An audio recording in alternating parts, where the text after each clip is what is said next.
doing today? I'm wonderful. How are you? Oh, we are doing fine. Having a casual conversation on the couch, talking about her new film this Christmas. But before we get to that, let's do a quick bio of most of the films you have done and your longevity in the industry, because you are she got legs, as we say.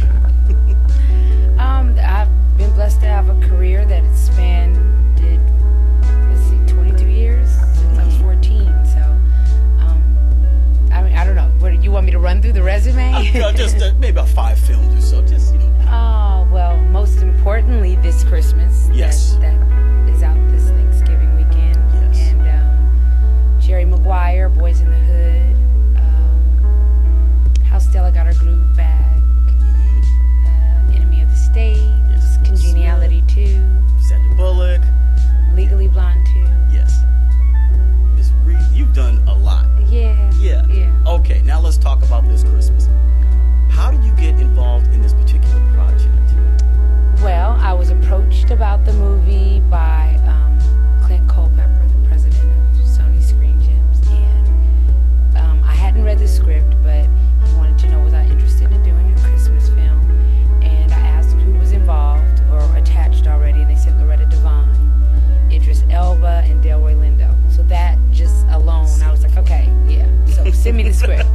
So that was the immediate attraction. And then after that, when I read the script, I thought, there were things that needed to be worked on, but I thought the beautiful thing was that it was a family. And although it was a black family, the issues are just familial issues. They aren't black family issues. Universal. Yes, universal.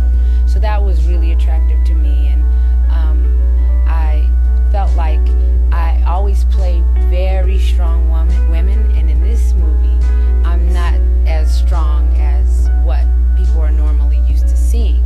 So it was a welcome challenge. That particular scene, I think your sister and you were talking about going to college and staying home, it reminded me of It's a Wonderful Life. Jimmy Stewart, he stayed home, and the other brother went on to college. So that's what it gave me that feeling. Wow, okay. About that. I never thought about that, but yeah, I guess so.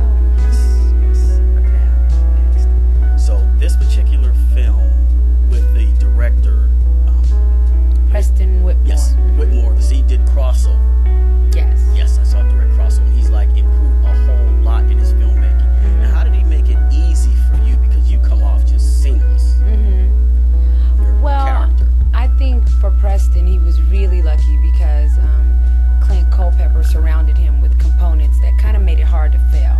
I mean, first of all, look at the cast. The cast is absolutely incredible. You have everyone from Loretta Devine to Chris Brown and Mekhi Phifer, Sharon. I mean, to name everybody. Yes. Excuse me, Sharon Lill, Columbus Short, Lauren London. Am I forgetting anybody? Idris Elba, I've already said. And Laz Alonso.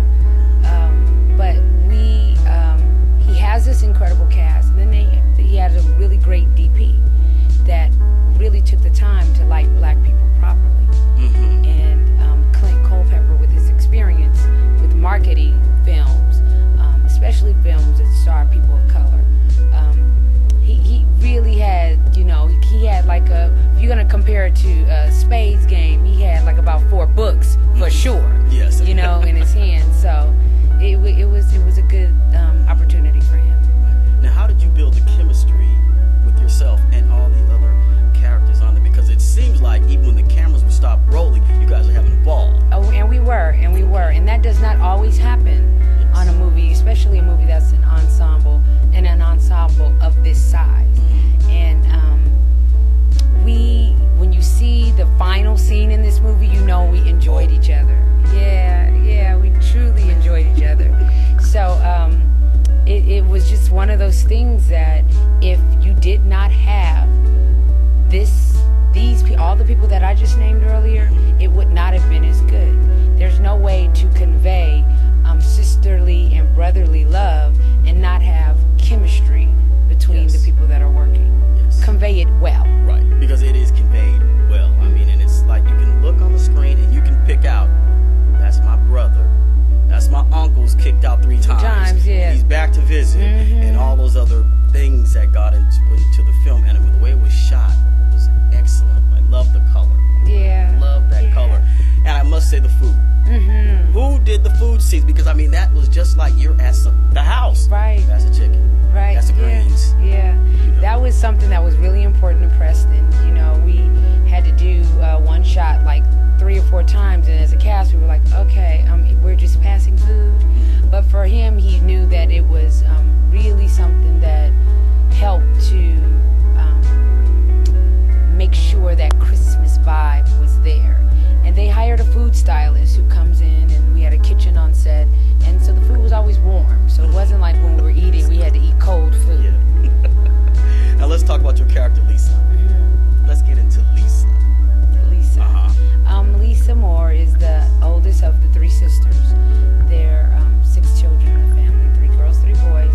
And Lisa is the one that made the decision to stay at home once their father left. Their father left, single mom raising 6 kids. And she was the one in the family that felt like somebody has to be here to help mom.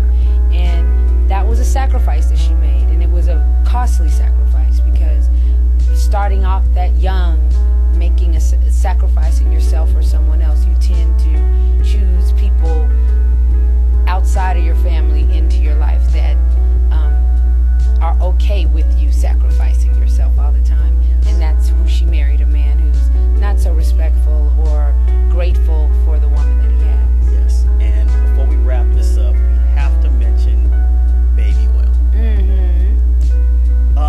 The women were cheering, and some of the guys kind of silent. Right. Now, how many times did you have to shoot that scene? We had to. Or was it fun for you? No, it was more concerned because it is a scene that could go very dangerously. Yes. You know, so I wouldn't say it was necessarily fun. I would say that it's just a payoff, because earlier on, you know, my character gets, you know, done up and looking incredible for her husband, and he doesn't, you know, even pay attention. So for the women, I think the reason why they embrace it so much is because a lot of them have been in that place, like, you know, I know I look good, and I'm working hard, and I'm going to the gym. Sometimes it's not just about you. It's his problems and his issues, and we internalize their problems and end up stuck in a relationship. So I think that's the reason why women were like, man, yes, they were, because he did you wrong. Yeah, that was a warning to all you guys. You know, warning. But we're gonna wrap this up. We have Regina King on the show talking about her new film this Christmas. Tell everyone to go out and support your film. Go out and support this film. Go out and see this film. One, because you will find somebody in this film that you can relate to, whether you feel like it's yourself or like your Auntie Jackie or your Uncle Joe or something like that. And please don't buy the bootleg, because really it hurts. It hurts us. It takes money out of my pocket. It takes money out of other people's pockets. And in the end, it stops us from having movies like this. And I promise you, you will love this movie. I promise. If you see me on the streets and you don't like this movie, I'll give you $10.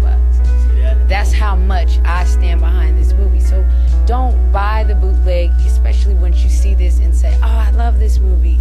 It just sends a message to the studio heads, when movies like this make money, that we can continue to see movies with us starring in them, in stories that are not just always about comedy or just always about violence, or, oh, I'm broke, or my daddy left me, or, you know, it's an opportunity to see us in ways we see ourselves every day.